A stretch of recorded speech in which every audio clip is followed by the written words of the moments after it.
Hello friends, today we are having a lecture on BA Part 2 Semester 6 Business English for Business Communication. Now in this business communication we are having one poem that is written by Edmund Spenser. Edmund Spenser has written the poem One Day I Wrote Her Name. One Day I Wrote Her Name. This is a sonnet. This sonnet is derived from his sonnet name, sonnet sequence named Amoretti sonnet. Amoretti sonnet. His contribution to literature is The Shepherd's Calendar, Astrophel, Four Hymns, Amoretti sonnets, Epithalamion, and so many others. Now, this is a sonnet which is written in a Shakespearean style. Now there are also octave and sestet, but this is a Shakespearean style poem. In this sonnet there are 14 lines. In this sonnet means poem, हा जो पोएमचा प्रकार आहे sonnet याच्यामध्ये 14 lines आहे. There are 14 lines and the poem is addressed to his beloved. त्याची जी प्रियसी आहे Elizabeth boil तिला उद्देशून हे काव्य रचलेलं आहे. Edmund Spenser want to eternalize the Elizabeth Boyle, his beloved. Okay, now in this you will find that in this poem the poet addresses his beloved Elizabeth Boyle. This is a sonnet and he wants to eternal the quality of his poetry. He believes that his poetry will live long after many years after his death. तो मेल्यानंतर सुद्धा त्याचं काव्य जे आहे ते अमर राहावं म्हणून त्यांनी लिहिलेली ही कविता आहे. One day the poet wrote his beloved's name on the sand, but every time a water tide used to come and washes the name of his beloved. The beloved watches this and she thinks, why is he Edmund Spenser writing my name on the sand, and every time the water is coming and water is taking away the name of the beloved. All his efforts are in vain. He is writing again and again the name of his beloved, but every time a water tide comes and it takes away her name, and that is why all his efforts are in vain. Vain म्हणजे काय? Vain म्हणजे निरर्थक. Seeing this, his beloved said that, why do you try to immortalize me? Immortal म्हणजे काय? अमर. तुम्ही मला अमर करण्यासाठी कशाला प्रयत्न करताय? My name in this way. All your efforts are in vain. का? कारण तुम्ही जे प्रयत्न करताय त्याच्यातनं तुम्हाला काहीही मिळणार नाही. The efforts are in vain. One day I too shall die like my name on the sand. का? तर मी सुद्धा असंच मरणार आहे. या मातीमध्ये मी असाच मरणार आहे. I too shall die like my name on the sand. Then my name will be wiped out forever. आणि मग माझं नाव सुद्धा अशाच पद्धतीने मेल्यानंतर माझंही नाव निघून जाणार आहे. सगळे विसरणार आहेत. The poet told her that it wouldn't happen so. He told her ordinary things of lower level are destroyed. Edmund Spenser gives her explanation that ordinary things, जे सर्वसामान्य गोष्टी आहेत, कमी दर्जाच्या आहेत, ordinary things of lower level are destroyed. जे कमी दर्जाच्या आहेत, ज्यांना व्हॅल्यू नाही, अशी जे काव्य आहेत ते काय आहेत? ते व्हॅनिश होणार आहेत, ते जाणारच आहेत. Ordinary things of lower level are destroyed and mingle with the dust. Mingle म्हणजे काय? जोडून जाते, त्याच्याबरोबर ते वाहून जाईल. But she will live by the fame. पण ही जी प्रियसी आहे एलिझाबेथ बॉईल, हिला मात्र काय आहे? हिला फेम मिळणार. But she will live by the fame. Okay? He will make her virtues immortal. तो तिच्यामध्ये, virtues म्हणजे काय? सद्गुण. तिच्यामध्ये असणारी जी चांगली गुण आहेत तो ते काय करणार आहे, कवी इमॉर्टल करणार आहे म्हणजे अमर करणार आहे. And his poetry will write her glorious name in the haven. आणि इथं तिथं समुद्राकाठी तिचं नाव लिहिलं जाणार नाही, तर स्वर्गामध्ये लिहिलं जाणार आहे. Her name will be glorious in the haven.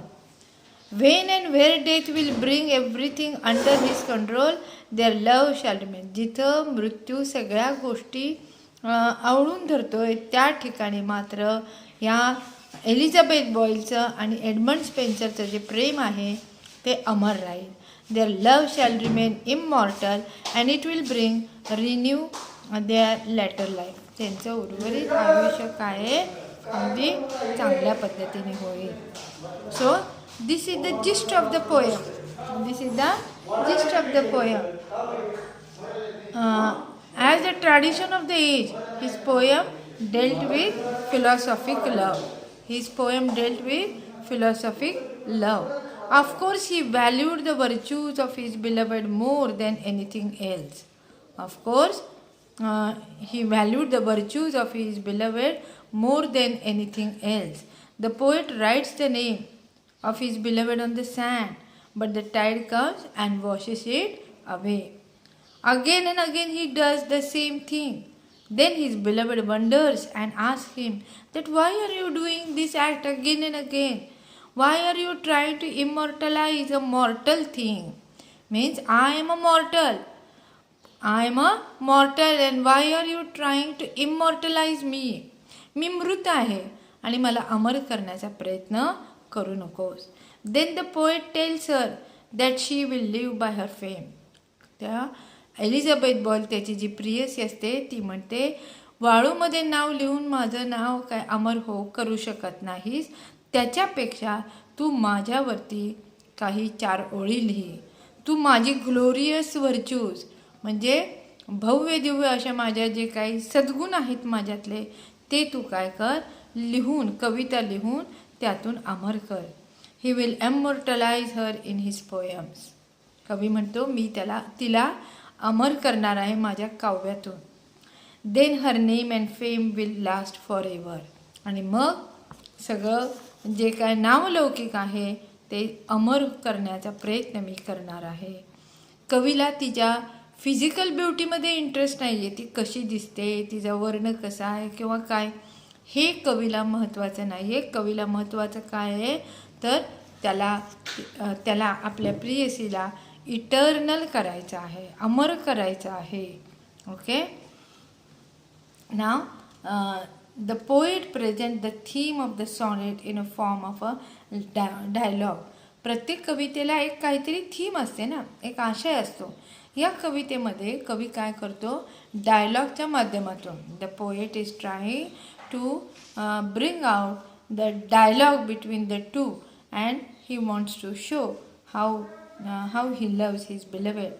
The couplet. आता पोएमची रचना कशी आहे, सॉनेट आहे.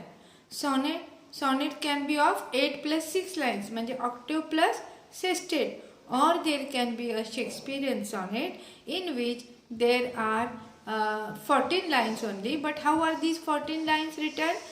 4 + 4 + 4 + 2 म्हणजे 4 ओळींचे 3 पॅराग्राफ केलेले असतात आणि 1-2 ओळीचा पॅराग्राफ असतो, त्याला इंग्लिशमध्ये काय म्हणतो आपण, कपलेट. 2 ओळींना आपण म्हणतो couplet.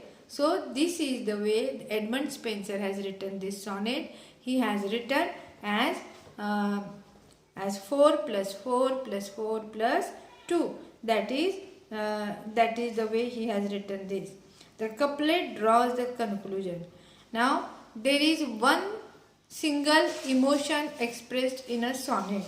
In the above lines he writes that he is making effort to write her name on the sand and make her eternal, but his beloved says that you write my name in your poems and praise my glory, talk about my glory, so I will become eternal. The lover writes the name of his beloved on the sand, but the tide comes and washes it.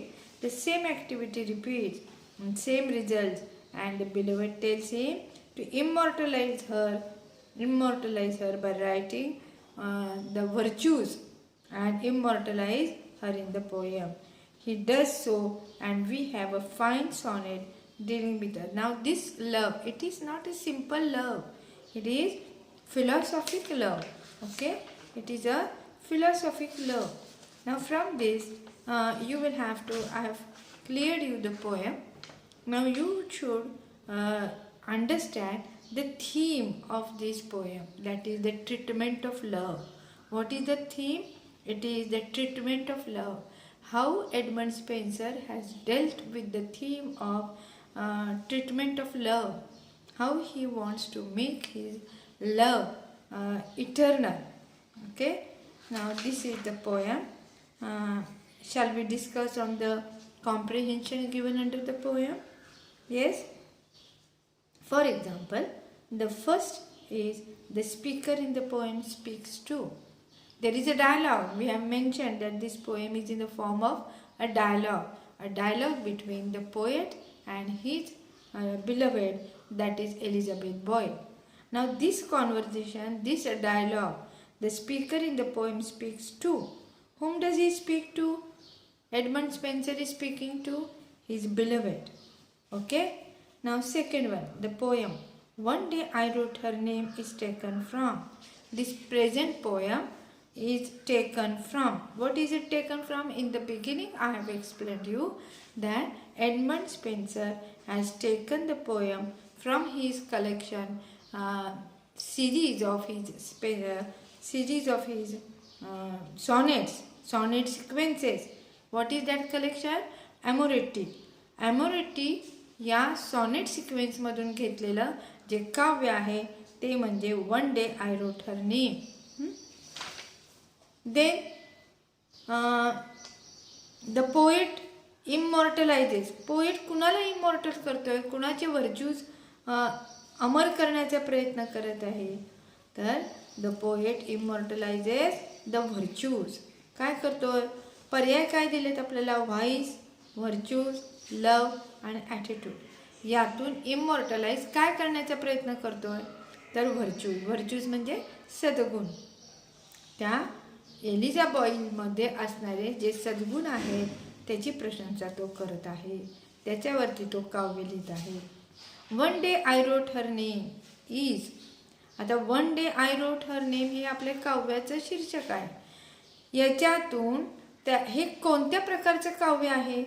Whether it is sonnet, whether it is song, whether it is a ballad or elegy, you know all these steps. Yes, in your paper you have in the poetry, you are having a paper on poetry. So in that you have learned or you have undergone a sonnet. Sonnet, a poem of 14 lines. I told you how this is written. And who has written? Edmund Spenser, Sir Philip Sidney, Shakespeare, Milton. ह्या कवींनी लिहिलेल्या ह्या कविता आहेत आणि त्यांना आपण काय म्हणतो? Sonnet. त्यांनी एक कविता नाही लिहिली, एक सॉनेट नाही लिहिली, सॉनेट सिक्वेन्सेस लिहिलेत. म्हणजे एकामागून एक अनेक सॉनेट्स लिहिलेले आहेत. तर ते ही कोणत्या प्रकारची कविता आहे? It is a sonnet. It is not a song. Song नाही आहे हे, मोठंच्या मोठं एक गीत नाही आहे हे. अ बॅलेड, पोवाडा नाही आहे हे. काय? हे पोवाडासुद्धा नाही आहे. पोवाडा म्हणजे बॅलेड हे काय असतं? खूप मोठी कविता लिहिलेली असते आणि त्याच्यामध्ये कुणाची तरी गाथा असते, कुणाचं तरी आपण ज्याला म्हणतो हायलाईट केलेलं असतं किंवा त्याची प्रशंसा केलेली असते. And elegy. एलिजी म्हणजे काय?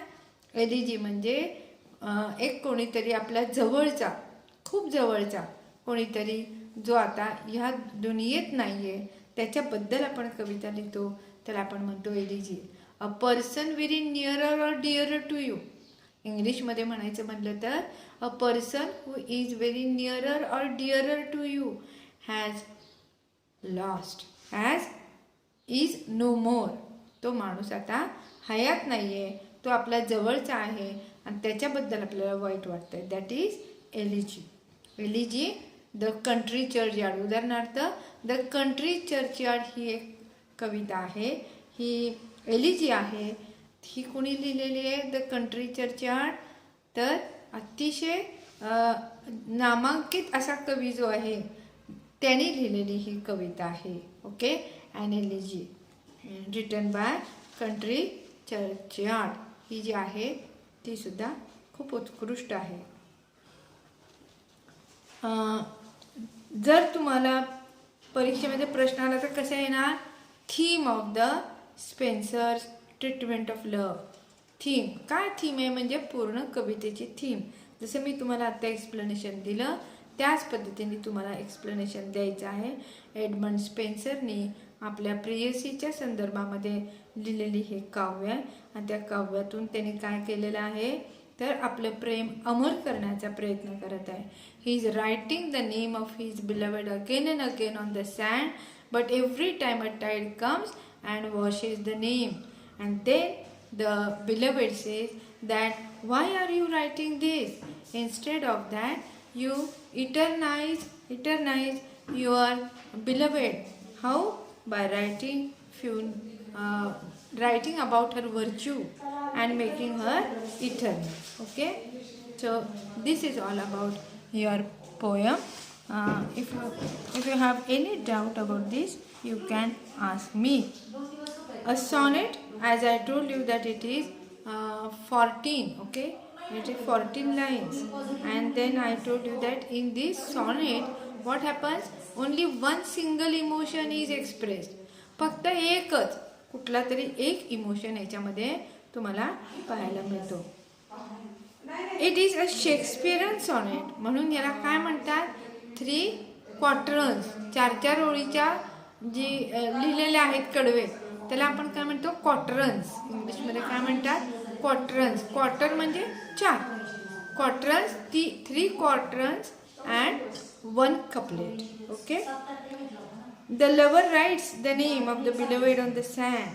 The tides comes and washes it. Again and again you will have the same summary. So but in the working for themselves, they are working for us all. One minute. So did you get the meaning of this poem? Yes. I will give you the poem and also the question and answers, or at least two answers on this. Okay. Now there is another poem, that is another poem.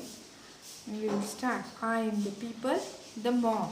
I am the people, the mob. This poem is written by Carl Sandburg. This poem is written by Carl Sandburg. Now in this poem you will find that it deals with the theme of the common man. It deals with the theme of common man. It deals with their struggle and their contribution in the development of a nation. Okay. It deals with the theme of common men. It deals with the theme of common men and their struggle and their contribution in the development of a nation. Okay. The common man's great and basic in the development of a nation. The common man's great and basic contribution is forgotten by the world. Now the poet complains. This poem has a complaining tone. What does he say? That these common people, they do lot of work, but their contribution is forgotten by everyone, by the world. In this poem, I stand for every man in the society and the society itself. In this poem, I stands for, what does I indicate? I stand for every man in the society. म्हणजे समाजातला प्रत्येक घटक म्हणजे I. Okay? The common men from the society, the mob. कुणावरती लिहिलेली कविता आहे? तर सर्वसामान्य जनता जी आहे त्यांच्यावरती लिहिलेली ही कविता आहे. आणि त्यांच्यामध्ये काय सांगितलं आहे की त्यांनी जे हाल अपेष्टा सहन केलेल्या आहेत त्या कुणाच्याही लक्षात राहत नाही. Nobody takes heed of the problems this mass, this mob, this crowd, सगळे समानार्थी शब्द आहेत. All are synonyms. Mob, crowd, mass. Okay. They do all the great work in the world. जगामध्ये जितकं चांगलं काम आहे तितकं सगळे हे सर्वसामान्य माणसं करतात. उदाहरणार्थ एखादी बिल्डिंग असेल तर ती बिल्डिंग करतं कोण? सर्वसामान्य माणसं, मजूर करतात. पण नाव कोणाचं होतं? श्रीमंतांचं होतं. तो बंगला धारक जो आहे त्याचं नाव घेतलं जातं. आणि ज्यांनी बांधलेलं आहे त्याचा मात्र उल्लेख कुठेही होत नाही. आपण विसरून जातो की कुणी आपलं घर बांधलेलं आहे. एखादी वास्तू असेल तर ती ताजमहल असेल तर ताजमहल कोणी बांधलं ह्याच्याकडे आपण बघतो का? नाही. कोणी बांधलंय, कोणत्या बादशाहाने बांधलंय ते आपण लक्षात ठेवतो. Means the work done by the people, common man is forgotten. Nobody remembers. They are workers, inventors and producers of the world's food and clothes. ही सर्वसामान्य माणसं जी फक्त अन्नासाठी म्हणजे मजूर. हे मजूर काय करतात? काम खूप करतात, कष्ट खूप करतात, पण त्यांना काय मिळतं त्यांना कोणीही लक्षात ठेवत नाही. They are inventors and producers of the world's food and clothes. जे सगळं, जसं उदाहरणार्थ शेतकरी आहे. शेतकऱ्याने काय पिकवलं, काय केलं, किती कष्ट केले, त्यांनी आपल्याला अन्नधान्य दिलं हे आपण विसरून जातो. आपण फक्त काय, आपण चांगले पदार्थ खातो. They are the witnesses of history. They are the witnesses of the history. Great leaders like Napoleon and, बघा काय वाक्य म्हणलं त्याने? They are the inventors and producers of the world's food and clothes. निर्माण करताना सर्वसामान्य जनता असते. निर्माण करताना सर्वसामान्य जनता असते, पण नंतर त्यांचं काम, त्यांचं नाव कुठंही घेतलं जात नाही. म्हणजे जगातले ते कोण आहेत? सर्वसामान्य माणसं. Common man are inventors. They are creative. ते नवनिर्माण करतात. They are the witness of history. ते काय आहेत? फक्त इतिहास जमा होतात, त्यांचं कुठेही नामोनिशाण घेतलं जात नाही. Great leaders like Napoleon and Lincoln come from the common man, do their great work and die. बघा उदाहरण दिलेलं आहे. नेपोलियन घ्या, अब्राहम लिंकन घ्या, प्रेसिडेंट. एवढी मोठी माणसं होऊन गेली. ह्या माणसाने काय केलं? सर्वसामान्यातूनच आली ना, ती पण सर्वसामान्यातून आली, पण त्यांनी खूप महान कार्य केलं. नेहमीपेक्षा वेगळं काहीतरी काम केलं म्हणून ती उठून दिसतात आपल्या इतिहासामध्ये. आणि ती मरून पण गेली. Then some more great men are born to take. आणि मग काय होतं? अब्राहम लिंकन आला, त्यांनी महान कार्य केलं, तो मरून जातो. माणसं काही वर्षांनी विसरून जातात. शिवाजी महाराज घ्या उदाहरणार्थ, आले, त्यांनी इतकं महान कार्य केलं स्वराज्य स्थापनेचं, पण नंतर कोणी त्यांना आठवलं का? त्यांना फारसं आठवत नाही. दैनंदिन जीवनामध्ये आपण दिवस घालायचं विसरत नाही. The common men become the fertile land.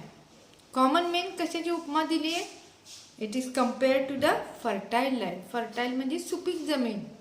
सुपीक जमीन जी आहे त्या पद्धतीने ही कॉमन मेन आहे. काही घाला तिथं उगवतंय, काही पेरा तुम्ही त्या ठिकाणी उगवणार. म्हणजे असे फर्टाईल लँड इतके ही साधी माणसं जी आहे ती अशी असून सुद्धा त्यांचं कोणीही स्मरण करत नाही. They also become grassy land that needs deep ploughing. How are these lands? जमिनी कशा आहेत की इट बिकम्स ग्रासी लँड. गवताळ झालेलं आहे, सगळं गवत तिथं वाढलेलं आहे. That needs deep ploughing. आता काय झालं आहे की झाडं इतकी वाढलेली आहेत की ती आता खोदून काढली पाहिजेत. They face great storms and survive and forget every painful experience. म्हणजे ही सर्वसामान्य माणसं जी आहेत ती सर्वसामान्य माणसं खूप चांगलं काम करण्याचा प्रयत्न करतात, खूप कष्ट घेण्याचा प्रयत्न करतात. कशासाठी करतात? Why are these common men striving? They are striving because they want to survive. Common people, त्यांचं सर्वसामान्य माणसांचं ध्येय काय असतं? आपल्याला 2 वेळचं जेवण मिळावं, कपडा लत्ता मिळावा, आपण जगावं, म्हणजे जगण्यासाठी ते हे काम करत असतात. पण काही महान माणसं असतात ती असं काम करतात की त्याच्यामुळं ते अमर होतात. आणि फॉरगेट एव्हरी पेनफुल एक्सपिरियन्स. हे कामं करत असताना ही सर्वसामान्य माणसं काय करतात? सर्वसामान्य माणसं सगळं काही विसरतात, केल्यानंतर विसरतात. What is best in them is sucked out and then it is wasted. काय आहे? सर्वसामान्य माणसांकडनं खूप कष्ट घेतले जातात, त्यांचं शोषण होतं. सक म्हणजे काय? शोषण होणे. त्यांचं शोषण होतं आणि मग and then it is wasted, आणि मग त्यांचा काही अर्थ नसतो. म्हणजे जसं आपण म्हणतो यूज अँड थ्रो, त्या पद्धतीने ह्या सर्वसामान्य माणसांचा वापर करून घेतला जातो आणि मग त्यांना कोणी विचारत नाही. But they forget everything. पण ही सर्वसामान्य माणसंसुद्धा काय विसरून जातात. त्यांनी काय बांधलं, त्यांनी काय उगवलं, हे सगळं विसरून जातात. They are immortal and have to work hard and sacrifice whatever they have for others. ते काय करतात? दुसऱ्यांसाठी सॅक्रिफाईस करतात, कितीतरी गोष्टींचा त्याग करतात. And they forget their great sacrifice. त्यांनी केलेलं जे सॅक्रिफाईस आहे ते सॅक्रिफाईससुद्धा ते काय आहे विसरून जातात. Okay. Sometimes the common people raise their voice.